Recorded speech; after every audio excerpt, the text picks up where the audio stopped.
എടാ നിഹാൽ സാറാണ് ഈ വീഡിയോ 8ാം ക്ലാസ്സിലും 9ാം ക്ലാസ്സിലും 10ാം ക്ലാസ്സിലും പഠിക്കുന്ന കുട്ടികൾ നിർബന്ധമായും കാണുക. കാരണം ഹൈസ്കൂളിൽ കഴിഞ്ഞ ഒരു വർഷം കൊണ്ട് സംഭവിക്കുന്ന മാറ്റമാണ് നിഹാൽ സാർ ഈ വീഡിയോയിൽ പറയാൻ വേണ്ടി പോകുന്നത്. കാരണം ഈ വർഷം 7ാം ക്ലാസ് കഴിഞ്ഞ് 8ാം ക്ലാസ്സിലേക്ക് എത്തിയ ആൾക്കാരുണ്ട്.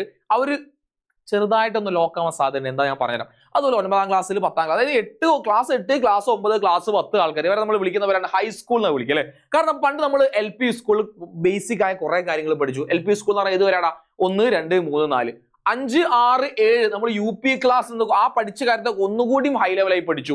പിന്നെ ഹൈസ്കൂൾ അടുത്ത ലെവലിൽ നിങ്ങൾ എത്തുക. ഇപ്പൊ 8 ആയിക്കോട്ടെ 9 ആയിക്കോട്ടെ 10 ആയിക്കോട്ടെ, കഴിഞ്ഞ വർഷം സിലബസും ടെക്സ്റ്റ് ബുക്കും കണ്ടന്റും ഒക്കെ അങ്ങോട്ടും ഇങ്ങോട്ടും മാറി അൽക്കുൽത്തായി ഇപ്പം ഏറെക്കെ ഒരു ഫോം ആയിട്ടുണ്ട്. എന്താണ് ഈ അല്ലെങ്കിൽ എങ്ങനെയായിരിക്കും വർഷത്തെ എക്സാംസ് വരിക, കണ്ടന്റ് എങ്ങനെയാണ് വരുന്നത്, ചോദ്യങ്ങൾ എങ്ങനെയാണ് ചോദിക്കുക എന്നതിനെ പറ്റി ഒരു ഐഡിയ നമുക്ക് എല്ലാവരും കിട്ടിക്കഴിഞ്ഞു. അതിൽ നമ്മൾ മനസ്സിലാക്കിയ ഒരു കാര്യം എന്താ, എന്തിനാണ് ഗവൺമെന്റ് 8ാം ക്ലാസ്സിലും 9ാം ക്ലാസ്സിലും 10ാം ക്ലാസ്സിലും സിലബസ് എൻറ്റയർലി ചേഞ്ച് ചെയ്യാൻ കാരണം എന്താ? ഒരൊറ്റ ലക്ഷ്യമാണ്. അത് നമ്മളെ ഗവൺമെന്റ് സർക്കാരിന് ഓൾറെഡി പറഞ്ഞു കഴിഞ്ഞ കാര്യമാണ്. അതായത് നമ്മൾ നടക്കുന്ന കോമ്പറ്റേറ്റീവ് എക്സാംസിന് കേരളത്തിൽ നിന്ന് ആളുകളില്ല. നമ്മൾ കേരളത്തിലെ ഏറ്റവും അല്ലെങ്കിൽ ഭാവിയിൽ ഒരു 10 വർഷം കൂടി കഴിഞ്ഞാൽ ഏറ്റവും കൂടുതൽ അൺഎംപ്ലോയ്മെന്റ്, അതായത് എഡ്യൂക്കേറ്റഡ് അൺഎംപ്ലോയ്മെന്റ് ഒരു സ്റ്റേറ്റ് നമ്മുടെ കേരളം മാറാൻ പോകും. എന്താ കാരണം? നമ്മൾ പഠിച്ച എല്ലാവർക്കും മാർക്ക് ഉണ്ട്, പക്ഷേ ഹൈ ലെവൽ കോമ്പറ്റേറ്റീവ് എക്സാംസ് ഒന്നും ക്രാക്ക് ചെയ്യാനുള്ള കണ്ടന്റ് നമ്മുടെ തലയില്ല. കാരണം നിങ്ങളെ പറ്റി ഒന്ന് ആലോചിച്ച് നോക്കൂ. നമ്മൾ പരീക്ഷ വരുന്ന നമ്മൾ പഠിക്കാം, നമ്മൾ ചിലപ്പോൾ ടെക്സ്റ്റ് ബുക്കിലെ കാര്യങ്ങൾ കാണാതെ പഠിക്കുന്നുണ്ട്, പരീക്ഷ എഴുതുന്നത്. പരീക്ഷ കഴിഞ്ഞ് പിറ്റേ ദിവസം ആ പരീക്ഷ പേപ്പർ നിങ്ങളെ എടുത്ത് ഒന്നുകൂടി തന്നാൽ നിങ്ങൾ നോക്കി ഏതിന് ചോദ്യം എന്നാൽ എഴുതിയല്ലോ മറന്നോയല്ലോ. ഞാൻ ഈ പറഞ്ഞ കാര്യം ശരിയോ തെറ്റോ? വീഡിയോ ഒന്ന് പോസ്റ്റ് ചെയ്യുക, നിങ്ങൾ താഴെ കമന്റ് ചെയ്യാം. നിർബന്ധമായി കമന്റ് ചെയ്യണേ. ഇത് നമുക്ക് വേണ്ട കാര്യം. കാരണം നമ്മൾ ഫ്യൂച്ചറിനെ വെച്ചുള്ള അല്ലെങ്കിൽ നമ്മൾ ഏറ്റവും പ്രധാനപ്പെട്ട ഫ്യൂച്ചറുമായി ബന്ധപ്പെട്ട കാര്യമാണ് നിഹാൽ സാർ ഈ വീഡിയോയിൽ പറയാൻ വേണ്ടി പോകുന്നത്. നിങ്ങൾ മനസ്സിലാക്കേണ്ട കാര്യം, ഈ 8ാം ക്ലാസ്സിന്റെ പ്രധാനപ്പെട്ട മാറ്റങ്ങളും നമ്മുടെ പുതിയ സിലബസും പുതിയ ക്വസ്റ്റ്യൻ പാറ്റേൺ ഒക്കെ കൊണ്ടുവരാൻ കാരണം എന്താ? കാരണം അത്രേ ഉള്ളൂ, സ്ട്രിക്റ്റ് വാല്യുവേഷൻ ആണ് വരാൻ വേണ്ടി പോകുന്നത്. മാത്രമല്ല നമ്മുടെ +1 +2ലേക്ക് നിങ്ങളെ ഏറ്റവും ബെസ്റ്റ് ആക്കി എത്തിക്കലാണ് പ്രധാനപ്പെട്ട കാര്യം. കാരണം +1 +2 ഇപ്പോൾ ഞാൻ എപ്പോഴും നിങ്ങൾ പറഞ്ഞാണ്, ഇപ്പൊ എന്റെ ചില ഫ്രണ്ട്സുകളുണ്ട് +1 +2 സ്കൂളിൽ പഠിക്കുന്ന ടീച്ചേഴ്സ്. അവർ പറഞ്ഞൊരു കാര്യമുണ്ട്, വരുന്ന കുട്ടികൾ ചിലപ്പോൾ A+ ഒക്കെ ഉള്ളതാണ് നിഹാൽ സാറേ, പക്ഷെ അവിടെ എത്തിക്കഴിഞ്ഞാൽ ഒരു സാധനം വരെ തലയില്ല. അതായത് കണ്ടന്റ് ആരെ തലയിലും ഇല്ല. പരീക്ഷയ്ക്ക് വേണ്ടി മാത്രം പഠിക്കുന്ന ആൾക്കാരെ നമ്മൾ മാറാം. അങ്ങനെ പരീക്ഷയ്ക്ക് വേണ്ടി മാത്രം പഠിക്കുന്ന ആൾക്കാരെ നമ്മൾ മാറിയാൽ സംഭവിക്കുന്ന ഏറ്റവും പ്രധാനപ്പെട്ട പ്രശ്നം എന്താണെന്ന് ചോദിച്ചാൽ, ഞാൻ നേരത്തെ പറഞ്ഞ പോലെ നമ്മൾ ഭാവിയെ കണ്ട് അല്ലെങ്കിൽ നമ്മുടെ ഫ്യൂച്ചറിൽ നമുക്കൊരു സാധനം നമ്മുടെ തലയിൽ ഉണ്ടാവില്ല. എന്താ നിഹാൽ സാർ ഈ ഫ്യൂച്ചർ നിങ്ങൾ ഇടയ്ക്കിടയ്ക്ക് പറയുന്നുണ്ടല്ലോ, എന്താ കാരണം? നമുക്കറിയാം ആഫ്റ്റർ +2 ഏറ്റവും ബെസ്റ്റ് ഒരു രീതിയിൽ നിങ്ങൾ പോകാന്ന് വിചാരിക്കുക. നിങ്ങൾ ആഫ്റ്റർ +2 +1 +2 നിങ്ങൾ SLC നല്ല ഫുൾ മാർക്കൊക്കെ വാങ്ങി, +1 അഡ്മിഷൻ ഒക്കെ കിട്ടി, +2 നിങ്ങൾ പഠിച്ചു കഴിഞ്ഞ് ഇനി എന്താ പരിപാടി? അവിടെയാണ് നിങ്ങൾ ഏറ്റവും പ്രധാനം. അതായത് ഇനി +1 നിങ്ങൾ സയൻസ് ആയിക്കോട്ടെ, കൊമേഴ്സ് ആയിക്കോട്ടെ, ഹ്യൂമാനിറ്റീസ് ആയിക്കോട്ടെ, ഇവിടെ 3 പേർക്കും വേണ്ട കാര്യമാണ്. ഇപ്പൊ നിങ്ങൾ +1 സയൻസ് കുട്ടികൾ ഡോക്ടർ ആവാൻ ആഗ്രഹിക്കുന്ന കുട്ടികൾ എഴുതേണ്ട എക്സാംസ് ആണ് നീറ്റ് എക്സാം. എനിക്ക് ഡോക്ടർ ആവണം നിഹാൽ സാർ, നിങ്ങൾ എഴുതേണ്ട പരീക്ഷ ഏതാ? നിങ്ങൾ നീറ്റ് എൻട്രൻസ് എക്സാം എഴുതണം. ആ എൻട്രൻസ് എക്സാം വഴിയാണ് നിങ്ങൾക്ക് മെഡിക്കൽ കോളേജിൽ അഡ്മിഷൻ കിട്ടുക. ഇനി എഞ്ചിനീയർ ആവേണ്ടി നിങ്ങൾക്ക് IIT-ലും NIT-ലും പഠിക്കണം. ഏതാണ്? നിങ്ങൾ എഴുതുന്ന എക്സാം JEE ആണ്. ഇത് നമ്മുടെ കീമുണ്ട് കേരളത്തിന് അല്ലേ, ഗവൺമെന്റ് എഞ്ചിനീയറിംഗ് കോളേജ് അഡ്മിഷൻ എക്സാമിന് കീം എന്ന് പറഞ്ഞാൽ പലർക്കും ഇത് ആദ്യമായി കേൾക്കുന്ന ആൾക്കാരുണ്ടായിരിക്കും. അതുപോലെ തന്നെ CUT. എന്താ CUT എന്ന് പറഞ്ഞാൽ? നിങ്ങൾക്ക് ഇന്ത്യയിലെ സെൻട്രൽ യൂണിവേഴ്സിറ്റിയിൽ ഡിഗ്രി പഠിക്കാനുള്ള എക്സാമാണ് CUT. അതുപോലെ തന്നെ PSC ഉണ്ട്. UP എന്താ PSC? ഒരു ഗവൺമെന്റ് ജോലി വേണം സാറേ. ഗവൺമെന്റ് ജോലി വേണം എന്ന് പറഞ്ഞാൽ ഗവൺമെന്റ് ഓഫീസും ഇങ്ങനെ കൈകെട്ടി ഇരുന്നിട്ട് കാര്യമില്ല. അവിടെ നിങ്ങൾ എഴുതുന്ന പരീക്ഷ PSC പരീക്ഷ.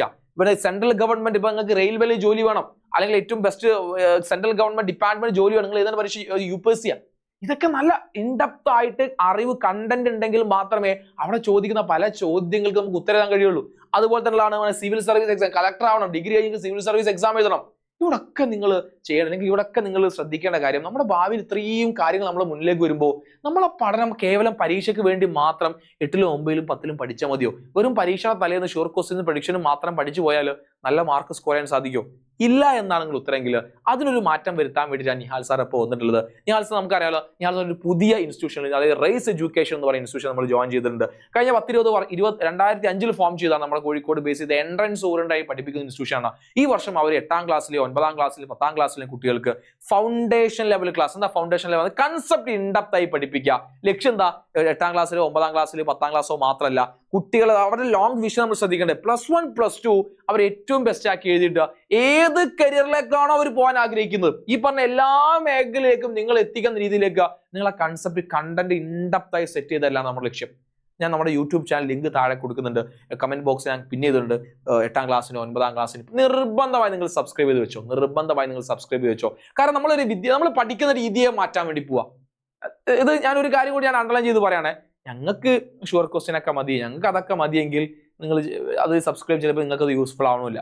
ഞാൻ പറഞ്ഞത് എപ്പോഴും ഒരു വിഷണറി ആയിട്ട് ഭാവിയെ പറ്റി ചിന്തയില്ല, നല്ല മാർക്ക് എനിക്ക് അവിടെ സ്കോർ ചെയ്യണം സാറേ, അതിന് ചിലപ്പോൾ ഞാൻ കൺസെപ്റ്റ് നന്നായി പഠിക്കേണ്ടി വരും. ആ കൺസെപ്റ്റ് എങ്ങനെ എളുപ്പത്തിൽ എനിക്ക് മനസ്സിലാവുന്ന രീതിയിൽ പഠിക്കുക.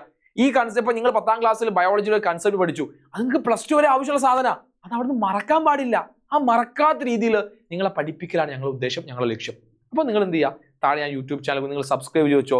ഒരിക്കലും അതായത് ഒരു ഫ്യൂച്ചറിസ്റ്റിക് ആയിട്ട് ഭാവിയെ പറ്റി, നാളെ എനിക്ക് നല്ലൊരു ജോലി വേണ്ടേ, എനിക്ക് എൻ്റെ കുടുംബത്തെ നോക്കണ്ടേ, എനിക്ക് നല്ലൊരു രീതിയിൽ ജീവിക്കണ്ടേ എന്നൊക്കെ എന്ന ചിന്തയുടെ ഏറ്റവും ചെറിയ അംശങ്ങൾ നിങ്ങൾ തലയിലുണ്ടെങ്കിൽ ഒരു സംശയം വേണ്ട, നിങ്ങൾ സബ്സ്ക്രൈബ് ചെയ്ത് വെച്ചോ. ക്ലാസ്സുകളൊക്കെ മെയ് മാസം മുതൽ നമ്മൾ കിടിലൻ കണ്ടന്റ് സ്പെസിഫിക് വീഡിയോസ് വരാൻ വേണ്ടി പോകുന്നുണ്ട്. ഓക്കെ, അപ്പോൾ നിങ്ങൾക്ക് എന്തെങ്കിലും നിങ്ങളുടെ കൺസേൺ, നിങ്ങളുടെ പഠനവുമായി ബന്ധപ്പെട്ട കൺസേൺസ് നിങ്ങൾക്ക് താഴെ കമന്റ് ബോക്സിൽ രേഖപ്പെടുത്താം. നിഹാൽസാൻ ഇൻസ്റ്റാഗ്രാം അക്കൗണ്ട് നിഹാൽസാൻ നിങ്ങൾക്ക് മെസ്സേജ് അയക്കാം. അപ്പോൾ നമ്മൾ നല്ലൊരു ചേഞ്ചിലേക്ക്, വെറും ചേഞ്ച് അല്ല, വലിയൊരു വിപ്ലവകരമായ മാറ്റത്തിലേക്ക് നമ്മൾ പോകാൻ വേണ്ടി പോകുന്നത്. അപ്പോൾ എൻ്റെ എല്ലാ കുട്ടികളെയും ഞാൻ സ്വാഗതം ചെയ്യുകയാണ്. Let's ready for A change. നമ്മുടെ ഫ്യൂച്ചറിന് വേണ്ടിയിട്ട് ഇന്ന് മുതൽ ഇൻഡെപ്റ്റ് ആയിട്ട് കൺസെപ്റ്റ് ഓറിയന്റഡ് ആയിട്ട് നമുക്ക് പഠിച്ചു തുടങ്ങാം. അപ്പോൾ എല്ലാവർക്കും all the best. Thank you so much. ഫ്രണ്ട്സിന് ഷെയർ ചെയ്ത് കൊടുക്കാൻ മറക്കരുത്. It's very important.